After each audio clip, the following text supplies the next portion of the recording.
todos, bienvenidos. Soy Francisco Ponce, director gerente de Servicio Murciano, y estoy encantado de estar con todos vosotros. Y bueno, vamos a intentar pasar una jornada muy entretenida, ya que habéis tenido la osadía de madrugar y de acompañarnos tan temprano en este día. Voy a ir llamando a los componentes de la mesa para que vayan subiendo uno a uno, iré comentando quién es. Como número uno, y no menos importante, Charo Azcutia, gerente adjunta de asistencia sanitaria del Servicio Madrileño de Salud. Un aplauso para ella, por favor. Muchas gracias, muchas gracias. Nuestra anfitriona va en segundo lugar, Elizabeth Hernández, directora del Servicio Canario de Salud. Por favor, Elizabeth, un aplauso.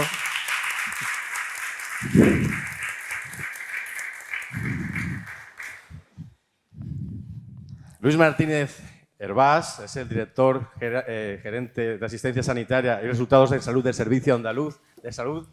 Bienvenido, Luis. Gracias. Adelante. En cuarto lugar, nuestro conocido amigo Francisco Represas Carrera, que es el jefe de Servicio de Planificación Sanitaria de la Dirección General de Planificación y Reforma Sanitaria del Sergas. Bienvenido, Fran. Gracias. Y por último, y no menos importante, Jordi Ara, gerente territorial de Metronord, perdón. Adelante. Un aplauso. AENOR. Muy bien. Pues ya están preparados todos nuestros ponentes y me gustaría comenzar preguntándoos a vosotros. A ver, porque tenemos que saber a quién les vamos a hablar, ¿verdad? ¿Quiénes sois gerentes? A ver, que levanten la mano. ¿No? ¿No hay gerentes? O sea, que sois todos clínicos. No. Hace tiempo. Directores médicos. Director médico por allí. A ver, directores de enfermería. ¿Hay de enfermería?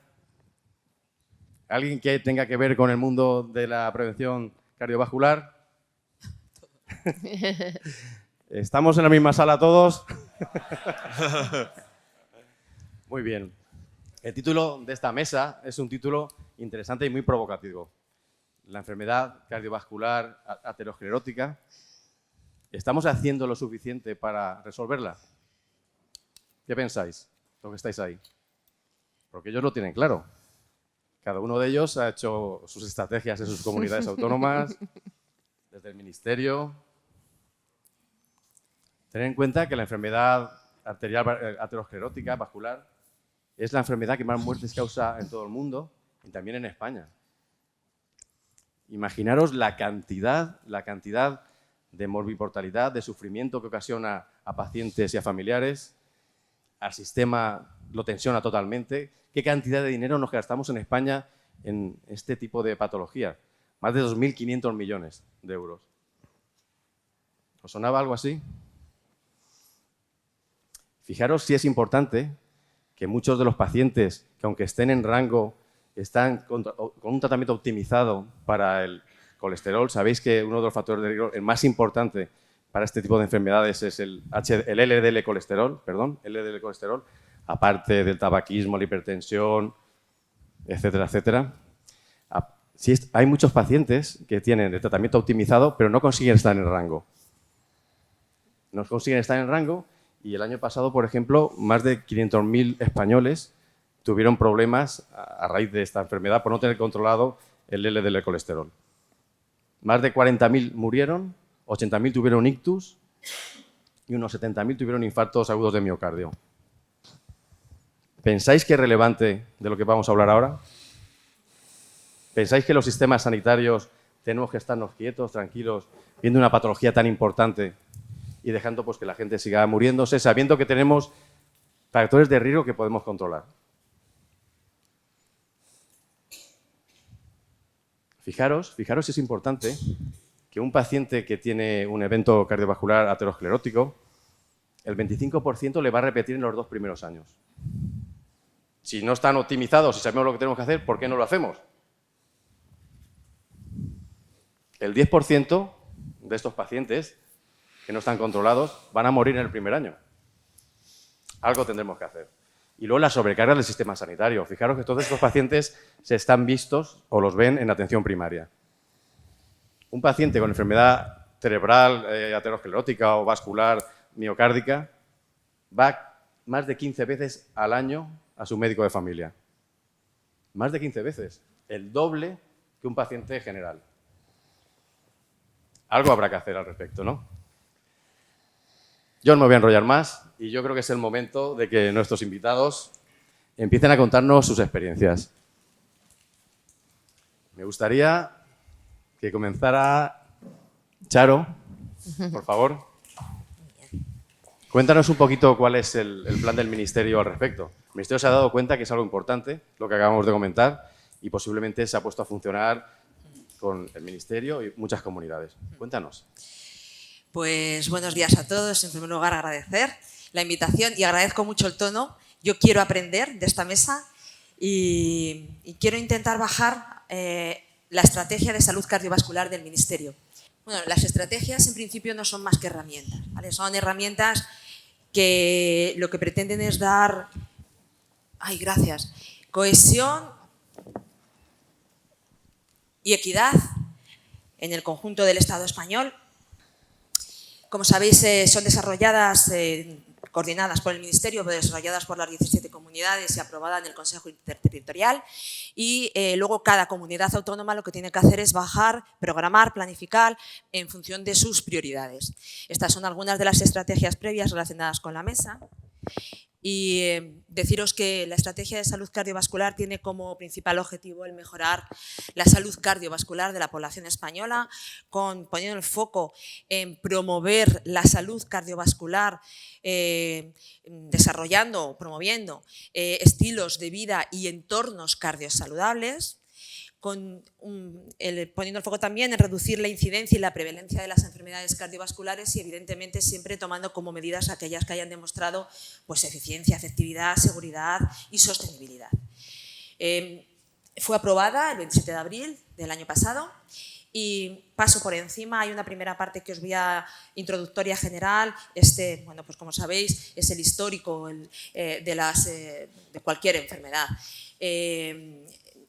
Con un esquema muy global y también poniendo el foco de aquellos entornos en los que en función de la historia natural de las enfermedades cardiovasculares deben ser abordados los pacientes, pero sí quería señalaros en la parte de abajo las tres últimas filas que desde la estrategia queríamos poner énfasis en aquellos factores individuales, pero también sociales, económicos, que van a condicionar las desigualdades en salud y que nos ha obligado a poner el foco precisamente en los determinantes estructurales y los intermedios en la salud que afectan a nuestra población. Con una visión muy amplia, una visión orientada a la prevención y a la promoción, evidentemente intentando también destacar el aspecto preventivo de diagnóstico precoz y la atención integral y insistiendo en la perspectiva de equidad y dentro de la equidad centrándonos en la equidad de género. Hay motivos suficientes para hacer una estrategia en salud cardiovascular, primera causa de ingreso, primera causa de mortalidad, factores de riesgo. Todas estas diapositivas están sacadas de la estrategia que está colgada en la página web del Ministerio. Explicamos también por qué hemos seleccionado en esta estrategia las 4 entidades que son las abordadas: la cardiopatía isquémica, la insuficiencia cardíaca, arritmias y valvulopatías, y por qué no otras que evidentemente tienen una fisiopatología que comparten con las anteriores y las enfermedades cerebrovasculares. Hay una estrategia más reciente que la de la cardiopatía isquémica y hemos escogido las 4 que están por su impacto en salud, para cambiar el paradigma de enfermedad a salud, del sistema de salud a la sociedad, perdonad, no sé si hace un poquito de ruido, de pacientes a ciudadanos y de profesionales sanitarios a todos los profesionales implicados. Han participado más de 100 personas, profesionales, sanitarios, no sanitarios, asistenciales, no asistenciales, representantes también del Ministerio, pacientes y hemos hecho una estrategia, una metodología de revertir constantemente los resultados que íbamos obteniendo en cada fase del desarrollo de la estrategia.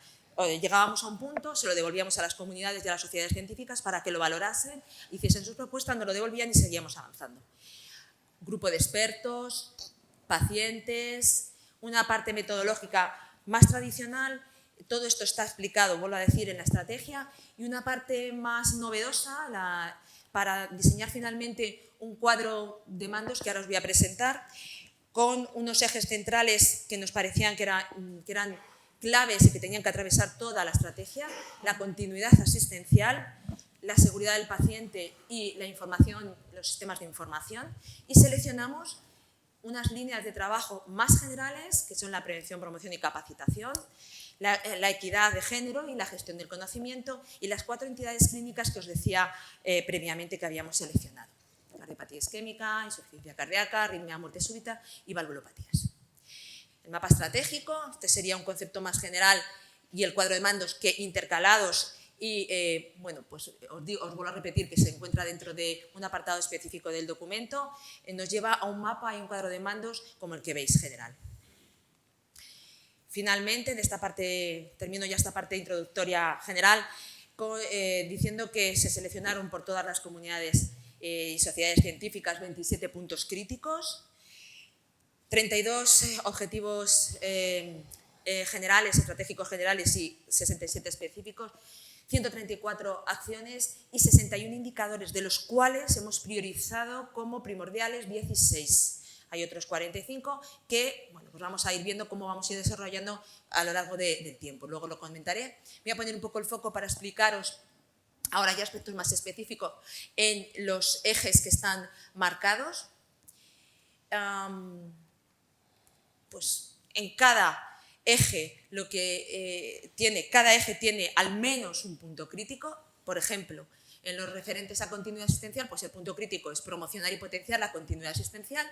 El objetivo general es el que veis ahí: establecer sistemas de prevención y atención sanitaria basados en procesos y flujos, unos objetivos específicos, unas acciones.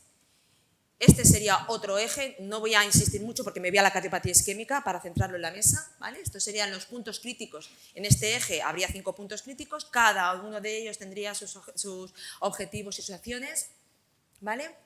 Y llego a la cardiopatía isquémica.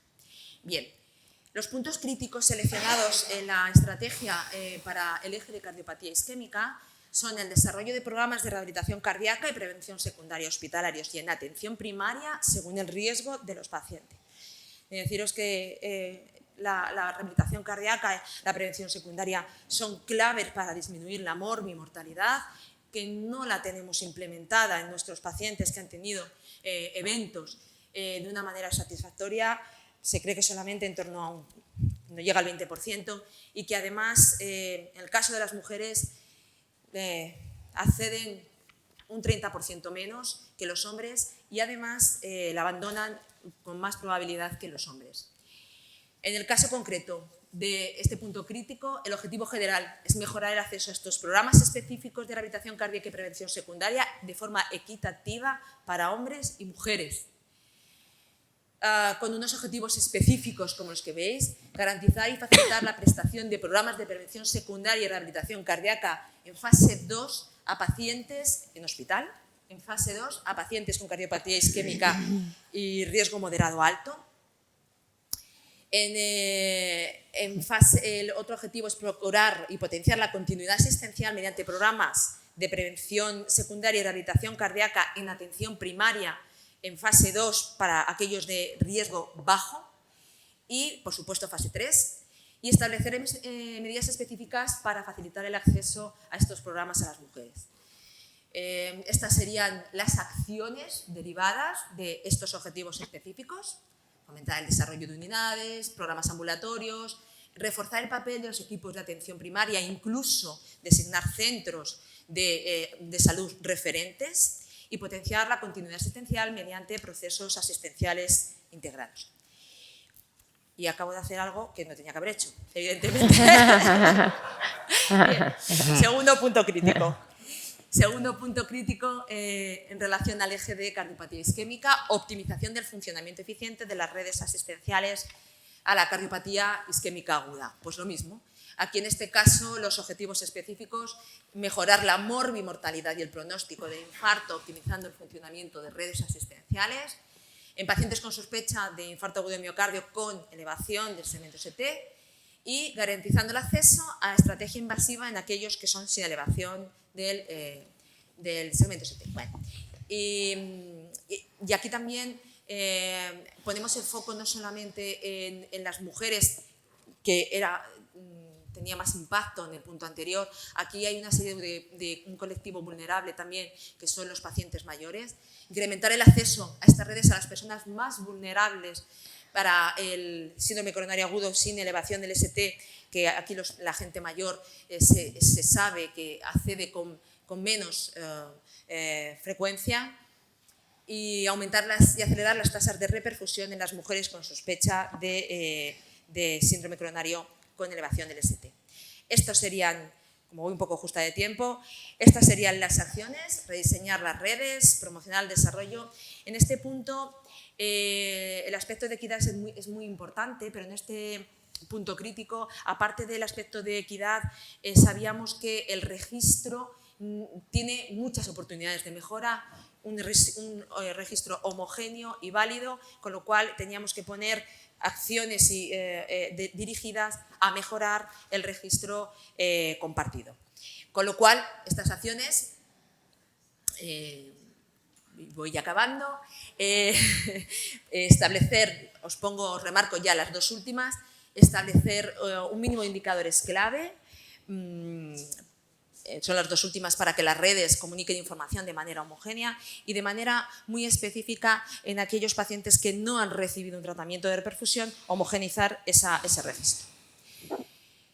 Indicadores, como os decía, 61 de cada uno de los... Esto no lo vais a ver, solamente quiero que veáis que están seleccionados unos, que son los que están en negrita, prioritarios para cada uno de los ejes. Me voy al eje de cardiopatía isquémica. Aquí hemos seleccionado como indicador prioritario el porcentaje de pacientes con infarto agudo de miocardio que se incluyen en los programas de prevención secundaria y rehabilitación cardíaca. Cada uno de estos indicadores además tiene evidentemente su ficha. Os he puesto los indicadores de todos los ejes, pero no da tiempo. Siguientes pasos. Acabo. Se presenta la estrategia de manera oficial el día 29 de marzo. Esta estrategia ya la hemos compartido, evidentemente, y se hizo otra presentación, pero no era la oficial, con las comunidades. Por eso muchas comunidades ya han ido avanzando, pero el día 29 tenemos previsto un trabajo con todas ellas para establecer cronogramas de seguimiento y monitorización, y queremos hacerlo de manera conjunta el día 29 de marzo. Muchas gracias. Muchas gracias.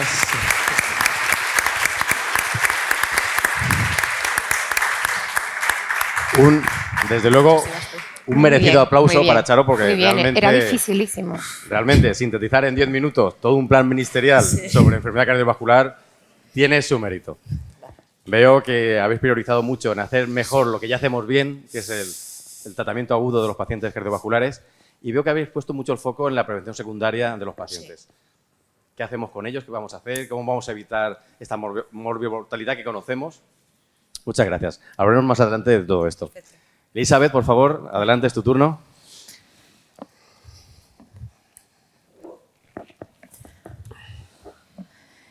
Bueno, buenos días a todos y a todas, y como anfitriona que me comentó Paco, bueno, primero darles la bienvenida a nuestra isla. Esperemos que puedan estar disfrutando también un poquito estos días, ¿no?, de este tiempo que nos ha regalado bueno, pues nuestra isla, ¿no?, y Canarias, como no era de esperar de otra forma, ¿no? Bueno, darles las gracias, por supuesto, a Novartis, en este caso, a CEDISA, por la invitación a poder tener este pequeño espacio donde podamos exponer el trabajo que hemos estado haciendo en Canarias, el que llevamos haciendo desde antes de la pandemia, porque quizás tenemos que marcar ese punto de inflexión para poder entender dónde estamos y qué estamos haciendo, porque ya hay muchas cosas que estábamos haciendo antes, y creo que también tenemos que ponerlas en valor, ¿no? Bueno, nosotros en Canarias llevábamos trabajando con el riesgo cardiovascular hace muchísimo tiempo. Como muchas de las comunidades autónomas, empezamos hace años trabajando los distintos factores de riesgo individualmente. Trabajamos la hipertensión, trabajamos la diabetes, trabajamos el tabaquismo y un punto de inflexión donde entendimos, y ahí tengo que decirlo, fuimos pioneras como comunidad autónoma, a entender que teníamos que trabajar no desde esa perspectiva, sino de la perspectiva del riesgo cardiovascular, de los factores de riesgo cardiovascular, que realmente era lo que podía marcar en la vida de una persona la probabilidad y la posibilidad de sufrir un evento que le condicionara para siempre o que generara pues, unas tasas de mortalidad que ya sabíamos que teníamos muy elevadas en nuestra comunidad autónoma. Con lo cual trabajamos un programa integrado donde hablábamos de todos esos factores y lo integramos en escalas, volcamos toda esa información y todas esas herramientas en la historia clínica electrónica, le dábamos ayuda para poder realizar todo ese trabajo. Y establecimos muchos grupos de trabajo estables de médicos de familia y de enfermería que constituyeron el grupo de riesgo cardiovascular que lleva pues, casi 20 años en nuestra comunidad autónoma funcionando en colaboración pues, con sociedades científicas, ¿no? Hemos formado y realizado muchísimos talleres hasta que llegamos a este programa que fue el programa de prevención y control de la enfermedad vascular aterosclerótica de Canarias. Este programa además iba acompañado, como les decía, de herramientas en la historia clínica y también iba acompañado de indicadores dentro de los planes de gestión convenida para intentar poner el foco en lo que sabíamos que era, insisto, nuestra primera causa de mortalidad en nuestra comunidad autónoma. Vino la pandemia. Antes de la pandemia, como les decía, teníamos un trabajo hecho porque fruto de ese grupo de trabajo también establecimos distintas líneas. Avanzamos en los procesos clínicos cardiológicos en coordinación con el ámbito hospitalario, en esos procesos clínicos cardiológicos que establecimos que fue insuficiencia cardíaca, fibrilación auricular, valvulopatía, pues avanzamos en esos grupos coordinados donde también pusimos y sacamos justo antes de la pandemia el código ictus, el código infarto y, como decía, ese trabajo de coordinación donde establecíamos anualmente foros de debate entre los distintos ámbitos, pusimos en valor también la figura del cardiólogo consultor, el cardiólogo consultor presencial y también virtual que se acercaba a los centros de salud y debatía con los médicos de familia los distintos casos.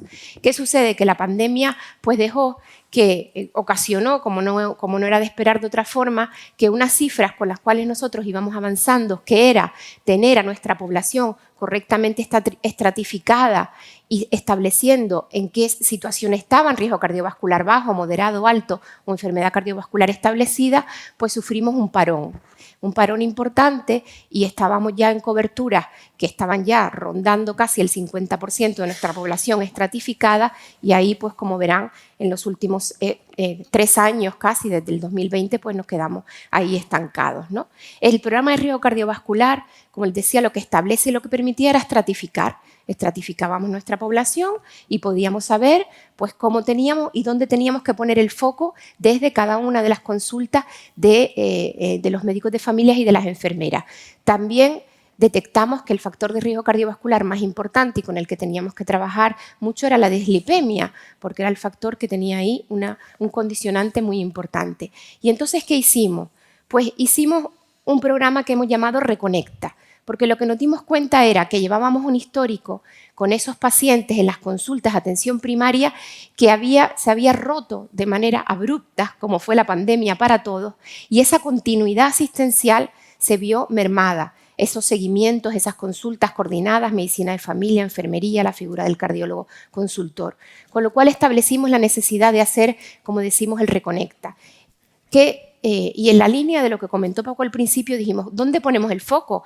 Tenemos una gran tarea en estos próximos años porque hay que reactivar el Sistema Nacional de Salud, porque hasta ahora no hemos hablado de lo que ha pasado en estos 3 años, casi porque algunos queremos olvidarlos, pero tenemos que reactivar el sistema y para reactivarlo tenemos que poner el foco en determinadas cuestiones. Una de las cuestiones en las que teníamos que poner el foco son los pacientes con enfermedad cardiovascular establecida o bien con riesgo alto.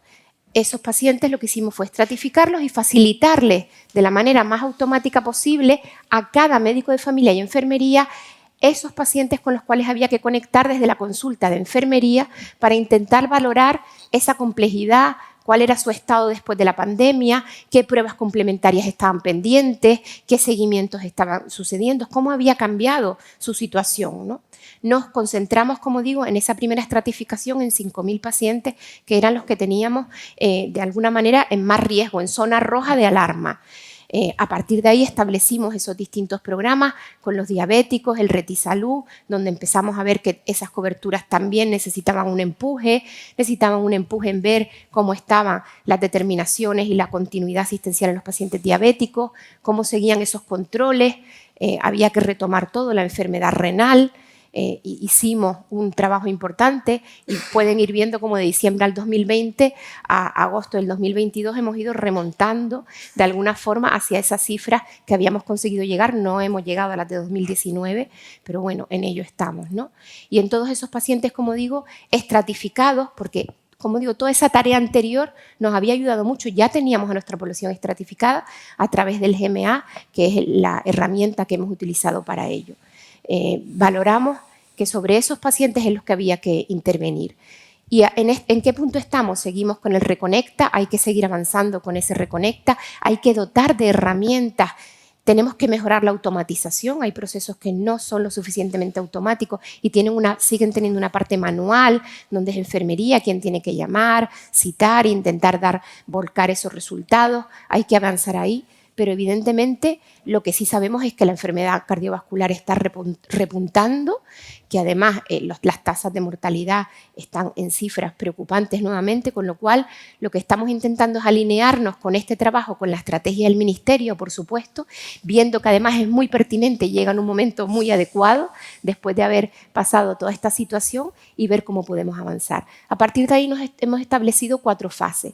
Vamos a seguir identificando qué metas preventivas pueden ser las alcanzables, vamos a seguir identificando poblaciones dianas concretas porque no podemos llegar a todo y no llegamos a todo, y vamos a determinar zonas concretas donde hay que intervenir, hay que bajar las estrategias al local. No puedo tener el mismo modelo ni organizativo ni asistencial si estoy trabajando en un centro de salud donde, por ejemplo, les pongo, es el sur de Gran Canaria, la gente trabaja en el sector turismo, servicios, camareras de piso, restaurantes, donde su accesibilidad y su manera de llegar no es la misma que en una zona rural, y ahí tengo que intervenir de otra manera. Hay que bajar a lo que nosotros llamamos en la estrategia más AP, estrategias locales de salud, porque las necesidades no son las mismas. Y luego, a partir de esas zonas y esos pilotajes, ir escalando. Ahí iremos, como les digo, yendo factor de riesgo a factor de riesgo y estableciendo un poco cuáles pueden ser las metas. Al final, lo que intentamos es que el 80% de los pacientes diagnosticados, en este caso de hipertensión y de colesterol, pues reciban las recomendaciones personalizadas sobre estilos de vida, control de peso, y con cada uno de ellos estableceremos una zona geográfica, veremos una subpoblación, que son aquellos pacientes que todavía hoy por hoy no tienen los factores de riesgo identificados, ya lo vimos, tenemos estratificado casi un 50, pero hay otros 50 que no tiene todavía determinado cuáles son sus factores de riesgo y no están identificados, y estableceremos otra línea de trabajo distinta, focalizada en esos pacientes que sí están ya identificados y que acuden a nuestros centros de salud. En la tercera fase, como decía, hay que intervenir en las zonas piloto, hay que dotarlas de herramientas, hay que automatizar más, hay que promover más las consultas virtuales, las consultas preventivas, la formación, la continuidad de cuidados, mejorar esa coordinación y esos proyectos que teníamos de los consultores, los cuadros de mando de los procesos clínicos cardiológicos, ver exactamente en qué punto estamos. Y luego ir, como decíamos, después de ir evaluando en esos 6 meses cómo vamos, seguir escalando y proponer medidas que además casi sean individualizadas, planes individualizados. Tenemos muchos retos de futuro, ya lo hemos hablado aquí, vamos a evaluar y tenemos que seguir evaluando la carga de la enfermedad cardiovascular, tenemos que incorporar esos aprendizajes del COVID, tenemos que reconectar y reactivar el sistema y poner el foco en los que más lo necesitan. Esto es más importante que nunca, si ya lo era antes de la pandemia, ahora lo es más, porque sí vamos a conseguir buenos resultados y en definitiva, y termino Paco, lo que tenemos es que trabajar, sumar y sumar constantemente prevención, participación, autocuidado, estrategias comunitarias. transformación digital, pero que no sea una transformación digital que deje fuera a la ciudadanía. Tenemos muchos canales de comunicación unidireccionales, pero cuando el paciente quiere preguntarnos, consultarnos algo, no hemos todavía nosotros y muchas comunidades autónomas establecidos esos canales bidireccionales. Más enfermería, más enfermería, más enfermería.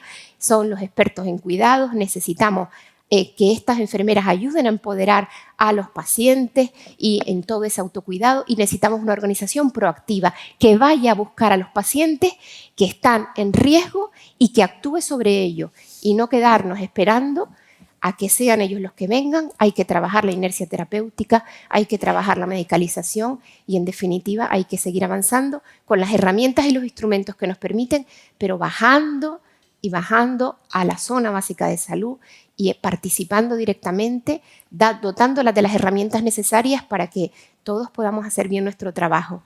Y finalizo, como no podía ser, con la Playa de las Canteras. Muchas gracias.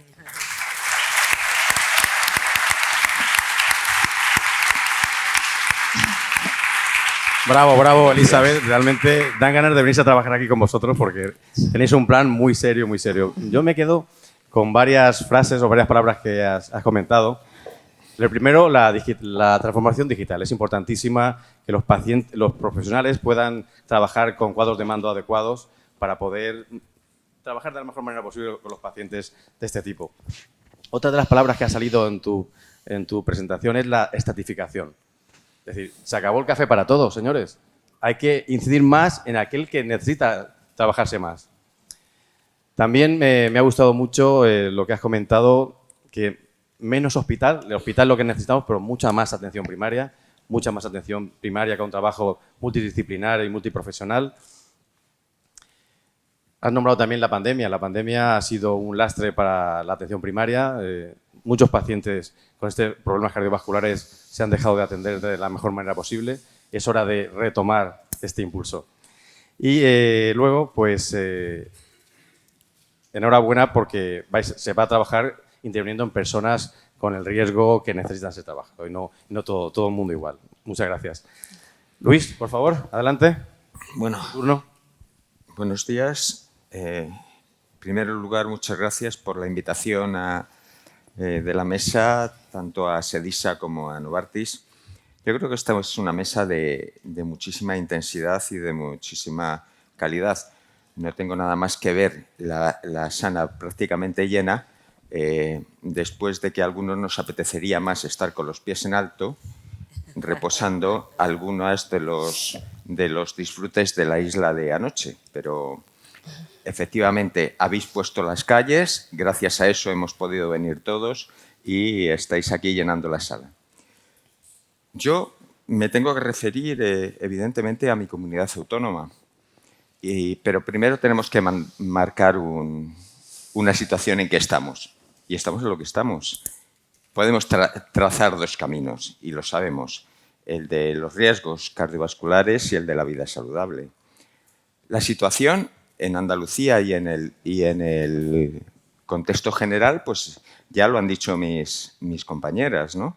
Pues estamos con factores de riesgo. Aquí no estamos hablando nada que no se haya hablado tradicionalmente, que no haya hablado Lalonde, que no haya hablado nadie de los estilos de vida.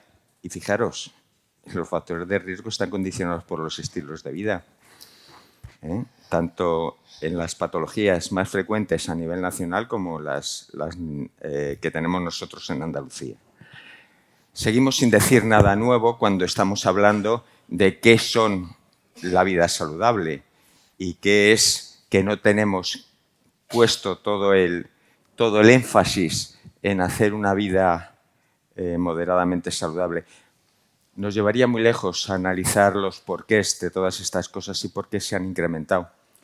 Pero estamos aquí sentados y estamos todos porque estamos con dos realidades distintas. Las enfermedades cardiovasculares se han repuntado después de la pandemia. Nos hemos preocupado mucho en el momento de la pandemia de los procesos tumorales y nos resulta que ahora las tasas de mortalidad de las enfermedades cardiovasculares han aumentado de una manera significativa. Yo creo que ese es el éxito de plantear estos temas de una manera global. Seguimos hablando sobre la importancia del tema, seguimos hablando sobre el qué. La comunidad nuestra no está en una situación, digamos, boyante. La realidad la conocemos todos. ¿Qué estamos haciendo? Lógicamente, pues estamos con un plan integral de cardiopatías, con una estrategia de promoción de la vida saludable, con un plan de actividad física, con un plan integral de tabaquismo, de la obesidad, integral de la diabetes, un plan de ictus, una atención integrada de pacientes crónicas. Nada que no sepáis, nada que no hayáis dicho 20 veces. Bueno, aquí paro, lo de siempre, tenía que decirlo. ¿Cómo vamos a afrontar esto hoy? Con la realidad de hoy. ¿Y cuál es la realidad que tenemos hoy? La realidad que tenemos hoy es que tenemos un escenario dentro de nuestro Sistema Nacional de Salud y dentro de los sistemas autonómicos que no es el mismo que teníamos en la pandemia, ni es el mismo que teníamos hace 5 o 10 años, que empezábamos a controlar todos esos factores de riesgo. Y eso tenemos que plantearnos, porque en esto las tasas de mortalidad nos están yendo. Que nosotros hayamos cambiado el modelo o que las estemos dando respuestas a unas preguntas que ya no se nos hacen, nos puede estar implicando que estamos cambiando significativamente nuestro entorno. Entonces, nosotros tenemos que llegar a esto. ¿Y cómo vamos a llegar a esto? No voy a decir nada que tampoco sepáis o que tampoco hayáis intuido o que tampoco mis compañeras hayan dicho ya. Aquí, la atención no puede ser de un sector sanitario. Aquí, si no difuminamos los niveles, aquí, si no difuminamos los estamentos, no vamos a poder dar solución. Decía antes de soslayo que estamos hablando de la LONDE, estamos hablando de finales del siglo XX, en que nos hablaban de los estilos de vida. Estamos hablando de que el inicio del tratamiento de toda esta patología empieza con la prevención primaria en atención primaria. Empieza con los educadores de salud en la escuela. Empieza con los hábitos saludables en la familia. Y yo os digo, en la escuela, ¿por qué? No hay nada que impulse más a un padre o a una madre que un niño entre 6 y 10 años tirándole del pantalón y diciéndole: papá, no fumes, papá, no bebas, papá, haz ejercicio, porque lo terminas haciendo. Os lo digo yo, lo terminamos haciendo. Y no solo estamos educando de cara al futuro a nuestros hijos, estamos planteando una cosa mayor. Nuestros hijos nos están educando en salud a nosotros. Tenemos que dedicarle recursos a la educación. No solo a la educación para la salud, a la educación en grande y en mayúsculas. Pero ahí no nos paramos. No podemos ser solo el sector sanitario. Tenemos que hablar del sector social, tenemos que hablar de la prevención secundaria, que también habló Isabel. La prevención social, la prevención secundaria es fundamental. Después de un primer episodio, la caída en nuevos episodios. Bueno, eso lo tenemos que prevenir. ¿Y desde dónde lo prevenimos? Caray, otra vez estamos en atención primaria, otra vez estamos en los sitios institucionalizados, las residencias, los hospitales de cuidados intermedios. Ah, pero que estamos haciendo cuidados cuando nuestro problema es la cronicidad y nuestro problema está derivado de las situaciones de vida saludable. Ah, que nos estamos gastando el dinero básicamente en hacer hospitales de agudos. Ah, bien, lo estamos afrontando con dignidad. Aumentar los objetivos tan claros, los de siempre. Aumentar el grado de conocimiento, reducir la incidencia, nada que no sepáis, reducir el impacto de las cardiopatías, mejorar la calidad de vida, garantizar la atención sanitaria, adecuar las ofertas, construir un futuro. Porque los resultados son los que son y son evidentes. Y no os voy a contar nada nuevo que vosotros no sepáis de sobra. Porque si estáis aquí es porque estáis motivados. Si no, ya os digo que estaríais haciendo otras cosas. Pero ¿cómo seguimos con esto?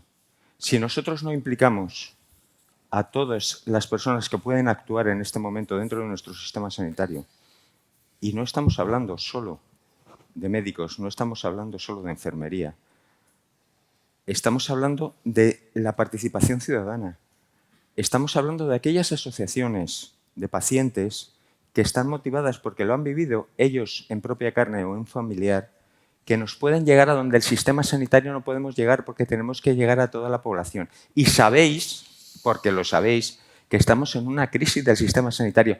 No porque la atención primaria esté peor que nunca, no porque la atención hospitalaria esté peor que nunca, no. Porque estamos ante un reto que nunca hemos tenido. Siempre hemos tenido falta de dinero y mis compañeros que me digan a ver si no hemos gestionado siempre con precariedad. Porque siempre la salud necesita más dinero del que tiene. Y nunca nos van a dar el dinero suficiente para cubrir las innovaciones y nunca nos van a dar el dinero suficiente para cubrir la tecnología. Y no. A eso estamos acostumbrados los gestores. Y lo hemos hecho siempre. Estamos en otro escenario distinto. Ahora nos faltan profesionales. Y a eso no estamos acostumbrados. Y a eso no estamos acostumbrados.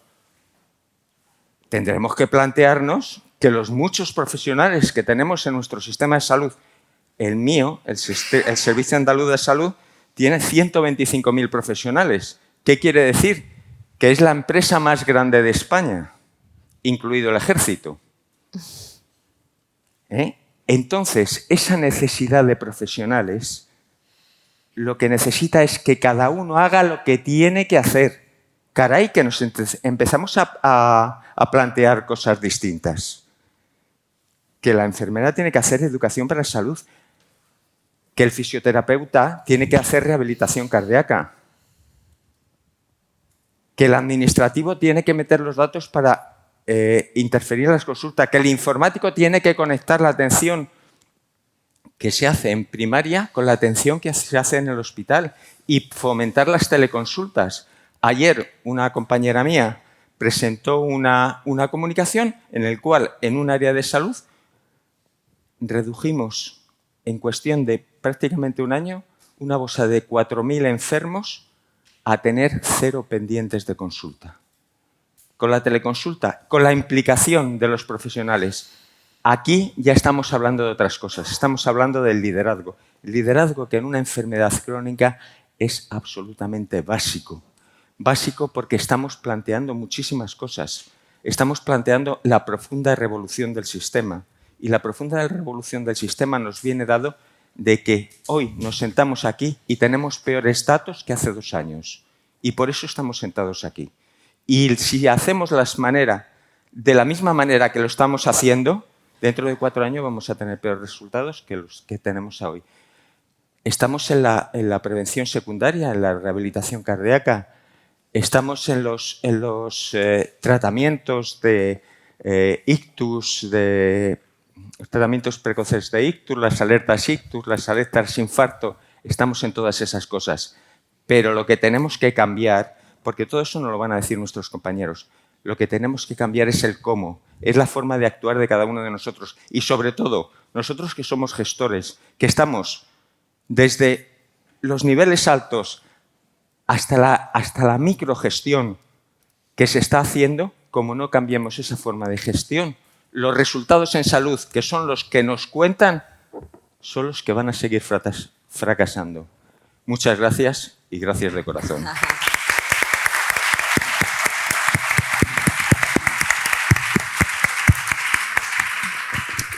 Enhorabuena, Luis, por tu presentación en el más puro estilo salubrista de la Escuela Andaluza. Muchas gracias. Yo me quedo de tu presentación con varias cosas. Me quedo con ese cambio de paradigma, o cambiamos la forma de ver las cosas, de trabajarlas, o seguiremos teniendo los mismos resultados o quizá peores. Probablemente los tiros vayan por ahí. Y me ha gustado mucho que dijeras que los recursos que tenemos son los que tenemos. Siempre gestionamos muchas veces con precariedad, la mayoría de veces. Tenemos que incidir un poquito más en la educación sanitaria, en hablar con los pacientes, en intentar que cambien su modo de vida, su forma de afrontar la salud. Y también me ha gustado mucho lo que has comentado de difuminar los estamentos. Todos tanto profesionales sanitarios como pacientes, todos focalizados en la prevención de que ocurran estos eventos cardiovasculares. Muchas gracias. Fran, adelante, es tu turno. Sí, bueno, buenos días a todos y a todas. Yo voy a hacer, si me permiten, la presentación desde aquí. No voy a utilizar ningún soporte, así se me pidió y yo así lo voy a cumplir. Bueno, en cuanto a la Xunta de Galicia, a la Comunidad Autónoma de Galicia, respondiendo a la pregunta, ¿no?, ¿qué es lo que estamos haciendo en nuestra comunidad en relación a la prevención cardiovascular y más específicamente a la prevención secundaria? Voy a poner un ejemplo. Es la primera vez que lo contamos, ¿no?, desde la consejería fuera de la comunidad, y es el programa que se acaba de... Voy a contar un programa que todavía no tiene resultados, pero ya desde este mes, o sea, desde el mes pasado, se empezó ya a implementar, que es el programa de intensificación asistencial en atención primaria para este año 2023. Es un programa que se relaciona directamente con el abordaje de la cronicidad, puesto que y directamente con la prevención secundaria cardiovascular. Es un programa que se basa al 90% en atención primaria, con un apoyo de la atención hospitalaria, y que dotamos con 15 millones de euros y que se basa fundamentalmente en una serie de principios que serían un programa realizado en actividad extraordinaria de atención primaria, fuera de la actividad ordinaria de la atención primaria, un programa basado, como decían mis compañeros, en la proactividad, la continuidad asistencial y la autorresponsabilidad del paciente, unido a la valoración integral de este tipo de pacientes. Un programa que se sustenta en una innovación organizativa, ¿no?, y sobre todo acompañada también del apoyo tecnológico tan necesario para poder desplegarlo como ahora voy a contar, ¿no?, que permiten desarrollar este programa que afecta a más de 80.000 pacientes en toda la atención primaria del Servicio Gallego de Salud, que, como digo, se va a hacer un programa de intensificación de la actividad asistencial para mejorar el abordaje de la cronicidad en jornada extraordinaria.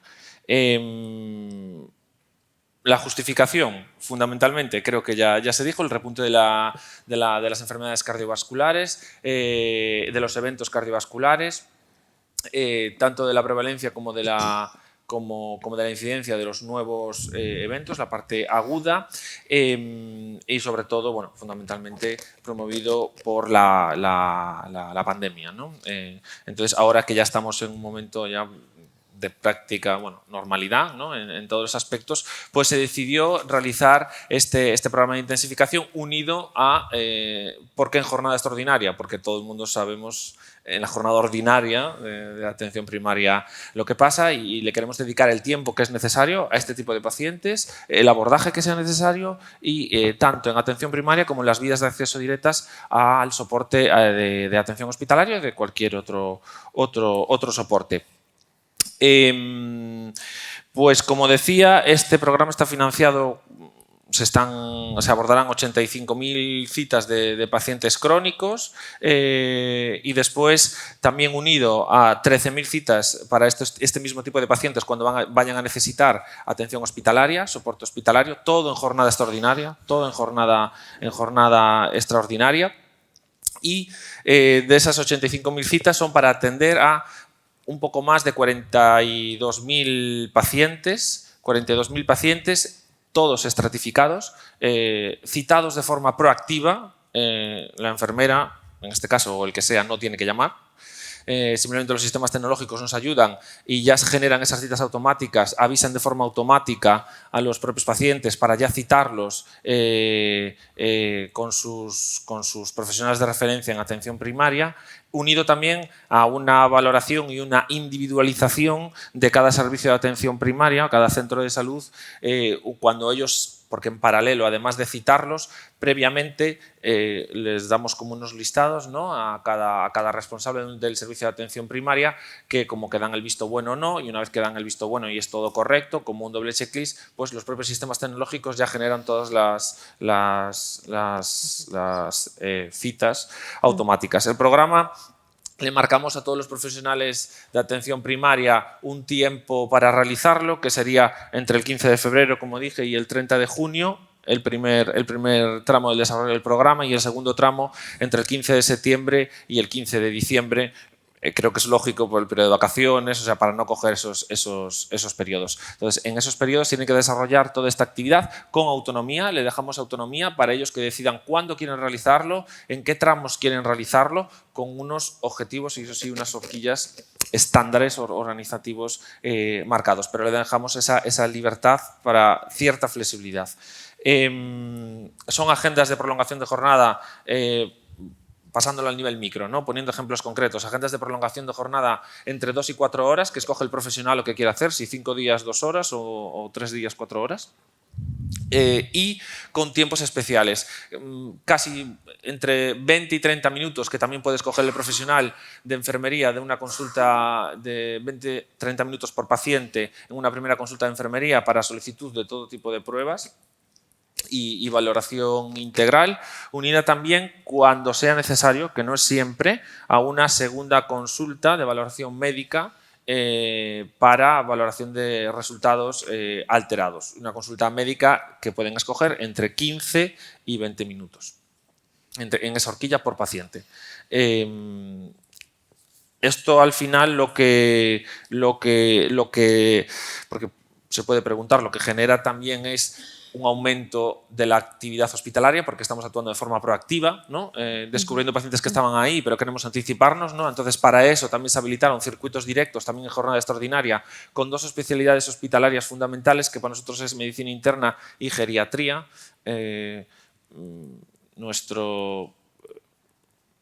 Es que tenemos mucha población muy mayor en Galicia, más del 50% de la población adulta tiene más de 65 años. O sea, y jóvenes tenemos pocos, entonces imaginaros. Entonces, bueno, pues eso, ahí se financiaron 13.000 consultas extraordinarias de medicina interna y geriatría, pero un poco para, si necesitan soporte, los profesionales de atención primaria con el ámbito hospitalario. Y después, además, también en esas consultas de intensificación en atención primaria, también se financian casi 5.500, no llegan, un poco más de 5.000 consultas extraordinarias para el refuerzo de la capacidad diagnóstica, para que no entre dentro de la jornada ordinaria. Si en esa consulta de valoración necesitan hacer determinadas actividades, Doppler, mapa, cualquier procedimiento técnica diagnóstica, también se financia en jornada extraordinaria. Entonces, lo que pretendemos es que esos pacientes se le dedique el tiempo que tiene que necesitarse por los profesionales que sean necesarios y las vías de derivación también que sean necesarias, pero con unos tiempos, por supuesto, de respuesta adecuados, dado que son pacientes del estrato 3, pacientes nosotros definimos como crónicos complejos, que el 95% de esos pacientes son pacientes en prevención secundaria cardiovascular. Y ya, por último, gracias a este programa de intensificación, en paralelo a este diseño, estábamos trabajando, bueno, pues con Novartis en la parte del protocolo. Bueno, se diseñó un protocolo de prevención secundaria cardiovascular que marca una serie de ítems, ¿no?, típicos y habituales, pues qué es lo que hay que valorar, qué es cómo tiene que hacer el seguimiento, un poco alineado con la estrategia, bueno, un poco no, un poco bastante con la estrategia nacional y entonces pues gracias a este plan de intensificación se implementa todas estas cuestiones. Y después, por último, además de esto, nosotros estamos desplegando nuestra herramienta por excelencia tecnológica de nuestro Big Data propio, que cada profesional de atención primaria dispone a través de un clic de inteligencia artificial al momento, es decir, detecta pacientes que son indetectables, ¿no?, digámoslo así, pues a través de estos, como decía, esta citación es de forma proactiva en base a una estratificación de pacientes, pero la estratificación se basa en registros clínicos, ¿no? Registros en historia clínica, más otro, bueno, tanto de farmacia como de ingresos, pero puede haber cierta actividad que no se registre o que esté no registrada en el sitio donde debe estar registrada, entonces no se detecta adecuada. Entonces, en paralelo tenemos las herramientas que nos detectan estos pacientes que están infrarregistrados en las historias clínicas y que los detectamos a través de la herramienta de Didacta, que seguramente ya se escuche porque lo estamos presentando desde hace una temporada, que se llama EXIN. Es la EXIN, es la herramienta de inteligencia artificial. De momento solo está disponible para los profesionales de atención primaria por un tema de datos, de protección de datos, de un cupo acotado, ¿no? Que en primaria le ponemos que solo detecten esos, y esperemos extenderlo al ámbito hospitalario, en beneficio sobre todo de estos pacientes en prevención cardiovascular secundaria, que son los que necesitan más cuidados, los que consumen más recursos y los que ahora mismo no tenemos lo suficientemente atendidos en cuanto a calidad asistencial. Muchas gracias. Muy bien.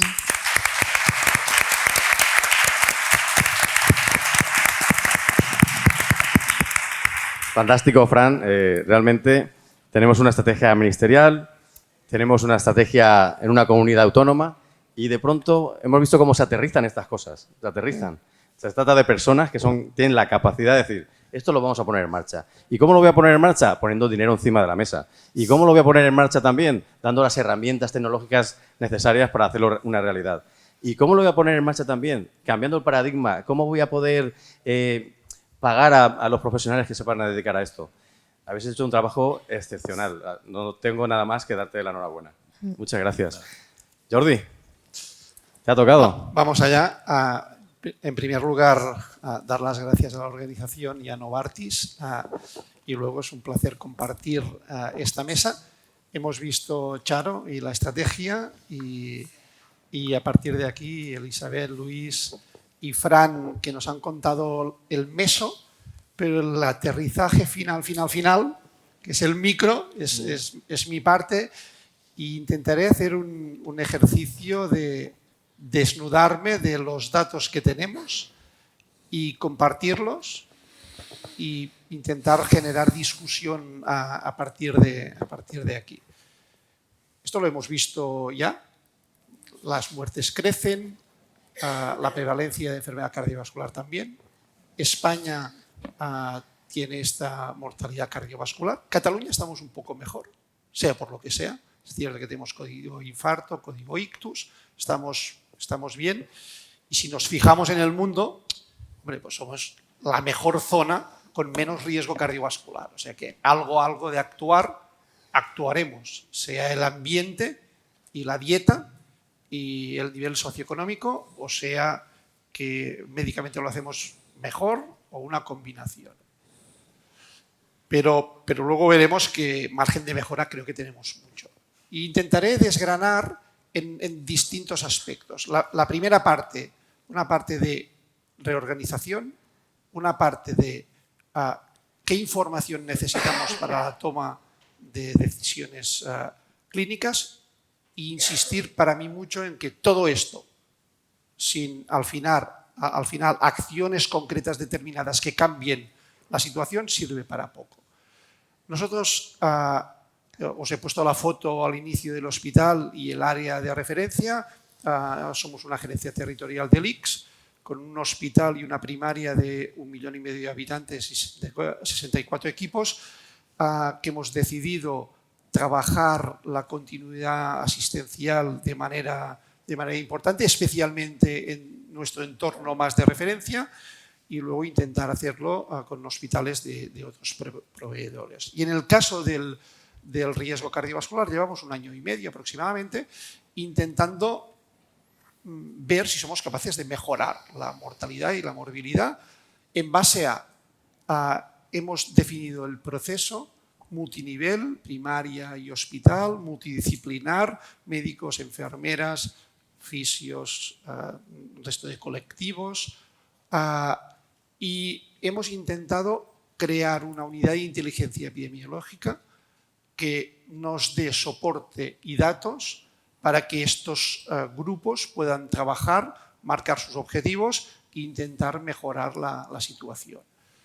Y luego, para todo esto, trabajar primaria y hospitalidad es difícil, muchas especialidades también, con lo cual hemos intentado consensuar un modelo homogéneo para que se aplique a todos los pacientes de riesgo cardiovascular. Hemos puesto la dirección del hospital y de primaria, la dirección de estrategia, la farmacia del hospital y de primaria, todos estos servicios, primaria, cardio, neuromedicina, endocrino, oftalmo, hepato, por el hígado graso, nefro, genética, también hay formas genéticas, y hay más de 50 profesionales que colideran, siempre uno de primaria con uno de hospital, colidera el grupo, un grupo de prevención primaria y promoción, uno de prevención primaria con factores de riesgo y luego los clásicos de evento por evento. Y luego este año, alineado por esta parte muy importante que es epidemiólogos, bioestadísticos, matemáticos, con sistemas de información y aprovechando que tenemos historia clínica electrónica en el hospital y en primaria, y lo tenemos todo dentro, pues la coctelera y a jugar. Y intentaremos poner este año a la parte de experiencia de paciente y de asociaciones. Y hace muchos años, ya que en el ECAP en Cataluña se registra el riesgo vía Regicor. Y la primera cosa es, bueno, ¿lo registramos o no? Pues desde que empezamos un poco a darle pandemia a un lado, desde que empezamos a impulsar el proyecto, el número de registros de gente con el registro de riesgo cardiovascular hecho, con el score hecho, ha ido creciendo. Los tenemos así, 70% bajo, 22% moderado, y el alto y el muy alto son muy pocos pacientes, pero luego van muy mal. Y para que veáis un poquito, los datos los podemos tener por profesional, por equipo de atención primaria, por ciudad, por SAP, por la DAP. Y ya de entrada se ven cosas curiosas. En la zona de Badalona hay zonas de riesgo muy bajo, que son habitualmente las de mejor nivel socioeconómico, y otras de riesgo muy alto. Y aquí tenemos de riesgo muy alto, una donde hay gente muy mayor, es una zona de nivel alto pero con mucha residencia, y otras que son zonas muy, muy deprimidas. Y desde el 21, 22 y 23, que ya tenemos todo el registro hecho, hemos mirado cuántos primeros eventos cardiovasculares tenemos. Pues estos, en una población de alrededor de 350.000 pacientes de más de 35 años, 7.000, que no está mal, repartidos de esta manera, 3.000 AVCs, 2.000 y pico infartos y casi 2.000 enfermedades vasculares periféricas, y con esta distribución hombres, mujeres. Y la primera cosa es, estamos preocupados, lo tenemos todo registrado, sí, pero de entrada hay muchísimos pacientes que hacen el primer evento cardiovascular y aún no tienen el Regicor puesto e informado. Tienen todos los factores de riesgo puestos, están en la historia electrónica, incluso alguien se los mira y los trata, pero el score que nos pusimos de acuerdo de momento no está. Y luego, si nos miramos los de riesgo más bajo, son muchos más y hacen menos eventos, hacen muchos pero menos, y los de riesgo muy alto son muy pocos pacientes pero que hacen más eventos. Si os fijáis, tenemos los factores clásicos, ¿no? La hipertensión, la dislipemia, la diabetes, que representan un porcentaje muy importante de factores de riesgo de estos pacientes que ya han hecho el primer evento cardiovascular. Pero no son todos. De hecho, si nos fijamos en esta, hay muchísimos de estos 7.000 que están en la zona de riesgo bajo o moderado. Hay muchos más eventos en esta zona porque son muchos más pacientes, con lo cual ya sabemos que los scores no siempre identifican bien todos los pacientes.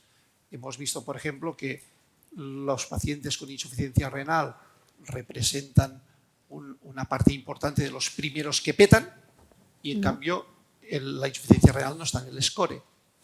Los pacientes obesos, lo veis aquí, muchos pacientes obesos con un evento cardiovascular están en la zona de riesgo bajo y moderado. Tampoco la obesidad está dentro, pero hay que mirarlo.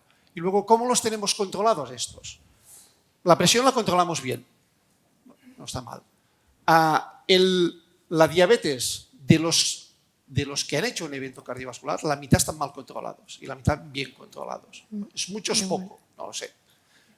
Y la LDL, pues tenemos al menos un 25% mal controlados y si ponemos el dintel en 100 y más de un 50% si lo ponemos en 70. Bueno, margen de mejora hay. Y los tratamientos, pues los tratamientos, tenemos mucho hipertenso y diabético, menos tratado con IECAS y ARA2, muchos no llevan estatinas, aunque seguramente deberían de llevarlo.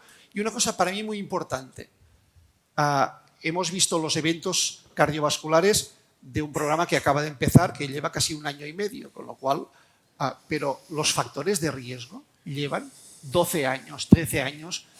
Los pacientes no son nuevos, llevan muchos años de control y al final, después de muchos años, pues acaban como acaban. Y dos palabras de prevención secundaria, que es, analicemos solo los que han hecho un infarto. De estos, ¿cómo los teníamos en el score? Pues lo mismo. Realmente muchos eran de riesgo bajo, moderado y tenían factores alternativos a los que se miden en el Regicor, que al final es diabetes, niveles de hipertensión, tabaquismo y edad, como pueden ser la obesidad o la insuficiencia renal. Y fijaros aquí, ¿cómo los teníamos de controlados estos pacientes que ya han hecho un infarto? 320 LDL de más de 100, 500 entre 70 y 100, y depende de dónde pongamos el dintel, pero al menos el 50% los teníamos por encima y son pacientes muy seleccionados que han hecho un infarto, y lo mismo para el ictus. Esto es lo que tenemos y yo creo que a partir de aquí nos da para buscar fórmulas de intentar mejorar. Y luego es cierto que hemos pasado la pandemia, es cierto que todo el mundo va a tope de trabajo, que la coordinación no es fácil, pero creo que lo decía Luis, el número de Paco, el número de visitas pero no durante la pandemia, el 22, entre médico y enfermera, estos pacientes los visitamos 17 veces. 17. Si lo podemos hacer mejor. Si además le hacemos un programa proactivo de vigilancia y tal, pero intentar analizar qué hacemos en cada visita, qué nos queda fuera, yo creo que da para que las cosas mejoren. Para mí es fundamental compartir el conocimiento, acordar qué es lo que hay que hacer, trabajar multinivel, trabajar en equipo, el sistema de información y la unidad de inteligencia epidemiológica. Y cuento siempre una historia, yo que soy nefrólogo, de 2 guerras, la de Corea y la de Vietnam. En la primera todos los pacientes con insuficiencia renal se morían, en la segunda menos de la mitad. Y lo único que pasó en medio es que a alguien se le ocurrió que estos pacientes, cuando alguien les disparaba, tenían que poner un helicóptero y mandarlos a un hospital y ponerles sueritos y la sangre. Y con esto cambió de manera radical. Pues al final, como con todo, si actúas, las cosas funcionan.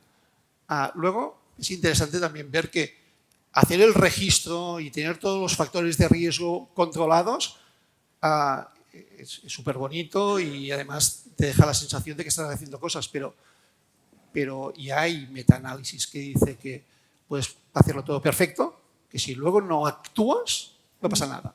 De hecho, la gente deja un poco de fumar, mejora un poquito el colesterol y luego al cabo de un tiempo deja las pastillas de la hipertensión porque se encuentra bien, deja las del colesterol, con lo cual esto es picar piedra, yo creo que de manera constante, intervenir e intentar cambiar la realidad. ¿Lo conseguiremos o no? De momento estamos aquí, yo creo que hemos avanzado, que las estrategias, que los planes ayudan al final a bajar al micro, que seguramente para mí poder dar al médico de familia, al especialista, datos para que analice, piense, medite y busque objetivos cada año, y les pedimos 2 objetivos a cada grupo cada año para monitorizar. Espero que funcione y que algunas de estas cosas poco a poco podamos ver que si mejoran, mejora la mortalidad y los eventos cardiovasculares. De hecho, así rapidito, solo bajar un 10% el número de pacientes que tenemos en muy alto, alto y moderado, una casilla, en nuestra área evitaría 1.500 muertes en 10 años. Bueno, aparentemente ya y la morbilidad asociada ya ni decirlo, con lo cual yo espero que con trabajo y paciencia al final consigamos mejorar un poquito la situación actual.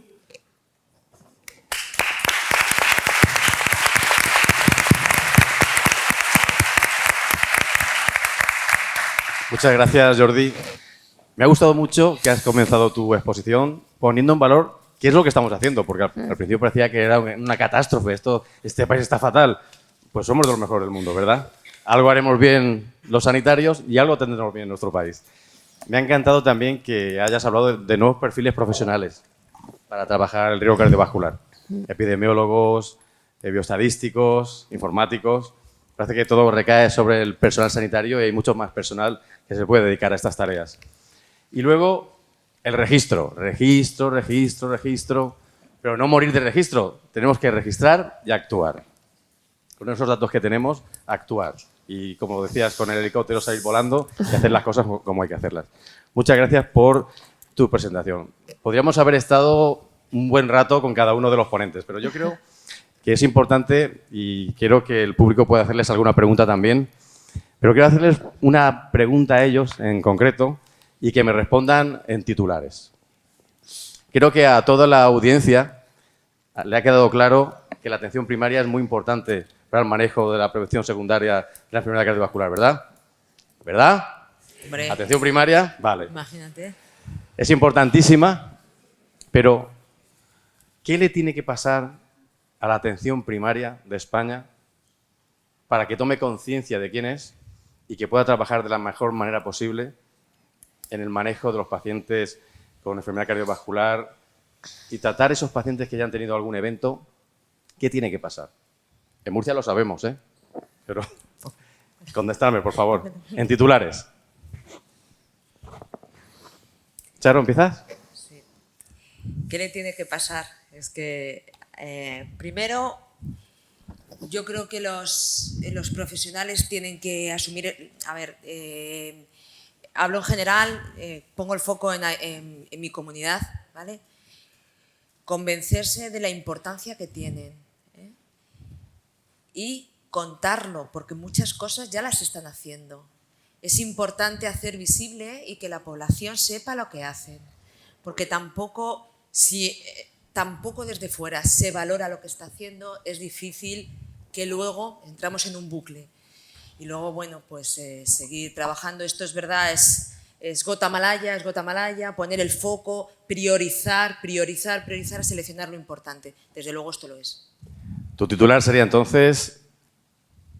Priorizar y hacer visible lo que ya se está haciendo mucho. Y mucha comunicación interna y comunicación externa. Sí, y autonomía también, ¿eh? Autonomía. Me ha gustado también el hecho de Muchas que gracias. en algunos sitios se promueve. Muy bien. Elizabeth. Yo creo que efectivamente visibilizar, yo creo que esa es la clave. O sea, en mi análisis particular, creo que después de la pandemia, la primaria también está muy tocada porque prácticamente fue invisible, es decir, y habían todos los centros de salud estaban abiertos, la enfermería estaba llamando a sus mayores para ver qué necesitaban, estaban viendo cómo se podían hacer cribados, es decir, se estaba trabajando intensamente, se estaba intentando hacer también esa parte que la primaria también había abandonado, de salud pública, de epidemiología, de entender, y fue prácticamente invisible. Lo único que veíamos de primaria era la puerta cerrada y la gente fuera esperando porque no le dejaban entrar. Y esta imagen durante 2 años, repitiéndose en los medios de comunicación, repitiéndose, donde lo positivo y la alegría era el paciente que salía de UBI y todo el mundo aplaudía. Entonces, si llevamos 3 años haciendo esto, porque lo teníamos que hacer, no lo digo como, o sea, porque era así, esa era la realidad. Ahora, cuando tenemos que volver a enfrentarnos a todo lo que ha pasado, todo lo que teníamos sin hacer y todo lo que tenemos que hacer ahora, tenemos que ayudar a hacer visible, tenemos que, y yo creo que todos desde la responsabilidad, hay que generar un debate social, hay que comprometer a la sociedad civil a que es realmente la atención primaria, que es un bien social como tal, que es una de las joyas absolutas del Sistema Nacional de Salud, y que precisamente si el Sistema Nacional de Salud se ha fracturado aún más de lo que muchas veces se sigue fracturando, es por la atención primaria. Y ahí hay un debate que no me gustaría abrir, pero seguimos teniendo una gran parte de la población que no utiliza la atención primaria. ¿Cuál sería tu titular? Mi titular sería: hay que visibilizar la atención primaria y hay que creerse realmente el modelo, porque 40 años después muchas personas no se creen el modelo. Entonces, Visibilizar, probablemente, y mucho problema haya sido los medios de comunicación, que solo veían la fascinación tecnológica de salir de una UCI, de un hospital. Pero, ¿qué estaba pasando en la atención primaria en aquel momento? Posiblemente al público en general no nos ha llegado qué estaba ocurriendo en nuestros centros de salud. Visibilizar es un buen titular. ¿Y qué estáis haciendo, Luis, para esta visualización en Andalucía? Pues mira, equilibrar. Es decir, pactar los especialistas de atención primaria con los especialistas de atención hospitalaria, de igual a igual, protocolos, porque todos sabemos cuál es la salud del enfermo. Todos los cogemos en un momento, los seguimos en otro momento, los diagnosticamos en otro momento y los volvemos a seguir en otro momento. Si los tratamos, y sin café para todos, de una manera singularizada, con las características propias de cada centro, con las características propias de cada entorno y de cada población, si hablamos de igual a igual, llegaremos a los mejores resultados, porque entonces todos globalmente, y no solo hablo de médicos, hablo de médicos, hablo de enfermeras, hablo de trabajadores sociales, de terapeutas ocupacionales, hablo de administrativos para la salud, hablo de muchísimas cosas. Si todos verdaderamente nos implicamos en poner resultados, en trabajar por obtener lo mejor, porque todos tenemos un background de conocimientos importante, un know-how histórico importante, y lo ponemos a pie de igualdad y lo pactamos a nivel de igualdad y establecemos protocolos locales que sean puestos para el enfermo, hemos solucionado no solo el problema de la atención primaria, sino el problema del Sistema Nacional de Salud. ¿Cuál sería tu titular? El titular es la atención integrada da respuesta integral al problema de cada ciudadano de una manera singular. Ese no te lo publican. Eso es muy complicado. Muchas gracias. A colación de lo que nos ha contado Luis ahora, en Murcia tenemos una experiencia, un caso de éxito muy importante. Es el programa CARPRIMUR, en el cual los cardiólogos hospitalarios van a los centros de salud a comunicarse con sus colegas de atención primaria, comparten los casos, los debaten y llegan a la mejor solución para el paciente, tratándose de igual a igual. Yo soy un especialista hospitalario, tú eres un especialista de atención primaria y te trato de tú a tú. Y eso os puedo asegurar que sirve, funciona y es muy importante. Muchas gracias, Luis. Fran, sí. Gallego, ¿qué pasa? Bueno, la atención primaria apostaría por dotarla de más unidades de apoyo al equipo básico asistencial, por ejemplo, nutricionistas en cuanto a estas cuestiones. O sea, atención primaria como eje vertebrador del sistema sanitario, equipo básico asistencial con más unidades de apoyo, y todo esto se resume en innovación organizativa, cambiar formas de trabajar, acompasado con apoyo tecnológico, pero fundamental es innovación organizativa, cambiar formas de trabajar. No me esperaba un titular tan clavado en un gallego, de verdad. Innovación y cambios de forma de trabajar. Porque, ¿sabéis lo que ocurre? Que nos cuesta a todos mucho salir de nuestra zona de confort. El cambio es muy complejo. Cuando tú pones o intentas innovar formas distintas de funcionar, de trabajar, la gente dice, pero si yo, aunque me esté pinchando, pues estoy cómodo. Si es lo que hago todos los días, ¿para qué voy a moverme? Entonces, esa gestión del cambio es muy importante y creo que la formación en liderazgo de los gestores es imprescindible para poder transmitir esa gestión del cambio. Muchas gracias. Amigo Jordi, ¿qué pasa por los països catalans? Pues yo lanzaré, a pesar de ser nefrólogo, lanzaré una lanza en el papel que tuvo la primaria durante la pandemia. España es de los países que más tasa de vacunación tiene y que luego tuvo menos UCIs. Y al final, el programa de vacunación que se hizo en España, en todas las comunidades, los screenings poblacionales, no lo hizo el hospital, lo hizo la primaria. En aquel momento era un punto crucial para volver a poner en marcha el país.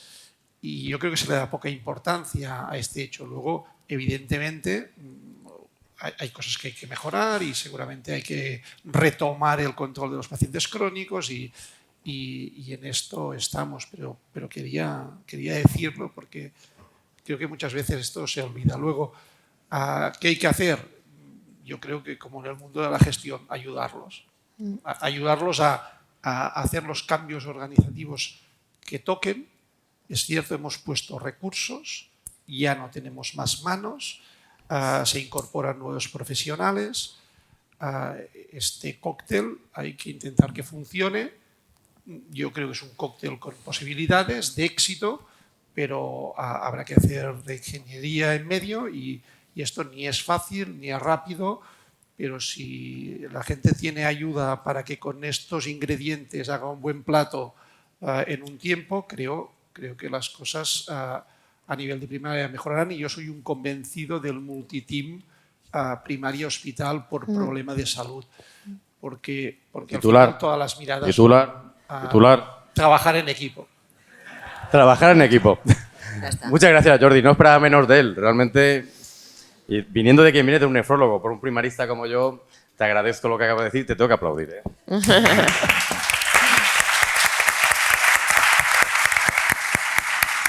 La verdad que vamos cumpliendo ya el horario, nos quedan 3 minutos y me gustaría, si alguno de vosotros queréis hacer alguna pregunta a este elenco fantástico de gestores, estáis en vuestro momento. Allá al fondo.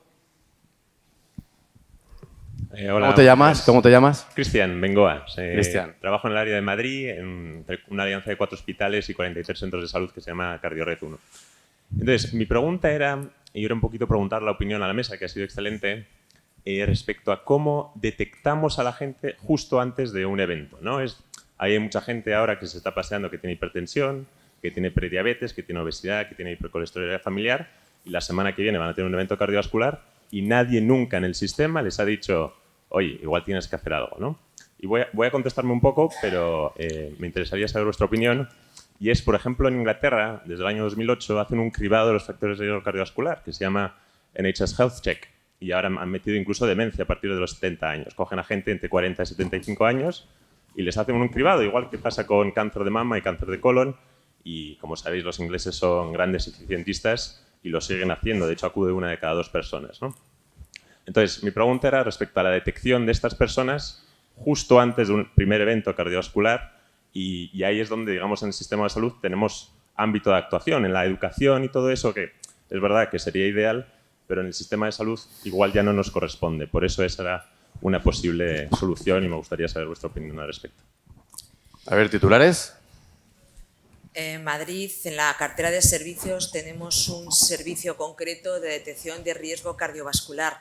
Es oportunista, según vienen los pacientes. No es una campaña de búsqueda activa, pero es oportunista y se hace a todos los pacientes según bueno, pues un periodo, vamos, está planificado, ¿vale? Y lo que hacemos en Madrid, esto además forma parte de la cartera de servicios y también del contrato de programa y se evalúa anualmente y va a nivel de profesional. Se evalúa a nivel de profesional. Es cierto que a nivel que tenemos evaluados los scores de riesgo en población susceptible, lo tenemos hecho mayoritariamente. Es cierto que la gente que no va al médico no lo tiene y que seguramente hay un punto de comunicación al paciente, de decir, hey, usted está en una zona de riesgo, que seguramente también podemos mejorar e intentar que todo el mundo tenga claro que está situado allí y que tiene un riesgo, que lo conozca y que esto le ayude a que la toma de medicación crónica se mantenga o no la deje y la adherencia sea superior. Y otra cosita que quería apuntar, efectivamente, la estratificación en scores, los 3 niveles de score ya te da un riesgo, pero es que además tenemos ahora dispositivos y además tenemos dispositivos, por eso hablaba antes de la colaboración con educación y con asuntos sociales, porque ahora nosotros tenemos en la prevención secundaria, precisamente con los episodios, podemos utilizar los grados 1 de dependencia en que está la teleasistencia, concretamente Madrid está funcionando la teleasistencia avanzada, nosotros en Andalucía estamos trabajando en cómo instalarla, entonces son detectores que los puedes llevar en la muñeca como un reloj que te están dando y puedes parametrizar o bien desde el centro de salud o bien desde el hospital líquido, sea cual sea, los datos y adelantarte a los eventos que pueden confluir en un ataque y prevenirlos previamente, ¿no? Sobre esto tenemos que trabajar mucho porque no es barato el desarrollo. Estamos empezando en institucionalizados porque ahí los tenemos más controlados y es mucho más fácil el trabajar con ellos, pero ese entendemos que es el avance, pero no solo para eso, porque es que además tenemos detectores precisamente de los riesgos cardiovasculares. Tenemos de diabetes con el flash, tenemos hipertensión, la obesidad, bueno, cae de su propio peso y entonces eso nos puede parametrizar simplemente en una detección, una gráfica que nos avise. Entonces, Pero a mí me sorprende una cosa que es la gran mayoría de pacientes que hemos visto que tienen el primer evento cardiovascular llevan más de 10 años de patologías concomitantes. Es decir, no podemos arguir que no los conocíamos. No sabíamos el que se iba a infartar o a ictar, pero que eran conocidos. Pocas enfermedades te dan 10 años de margen. Hay que aprovecharlos y de momento lo aprovechamos así. Pero los tenemos registrados, sabemos quiénes son y además los conocemos por el nombre porque llevan más de 10 años con todas sus patologías puestas. Muy bien. Adelante.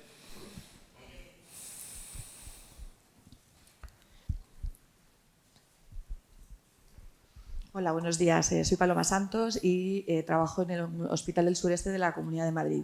Quería hacerle dos preguntas a dos ponentes. La primera a Charo Ministerio, 29 de marzo, ¿y ahora qué? Y la segunda a Fran Galicia. Dos preguntas que son sí o no, entiendo. Áreas integradas sí, historia clínica única sí, ¿es así? Y la tercera es, dentro de la estrategia de intensificación que has contado, experiencia del paciente, ¿estáis trabajando para incluir al paciente en ello, continuar e intensificar aún más? Gracias y enhorabuena a todos por la ponencia.